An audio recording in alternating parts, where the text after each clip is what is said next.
Dalih Bey sizsiz?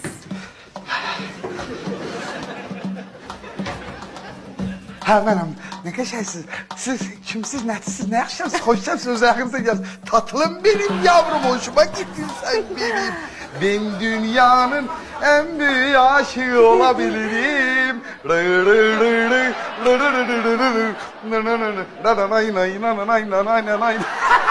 Buyurun, buyurun. Siz anlıyor. Çok hoşuma geldin sen benim yakın oturak. Necəsiz, nədəsiniz? Ne geçersiniz siz? Hoşbaxt olasınız, hoşbaxt olaq məsud yaşayaq.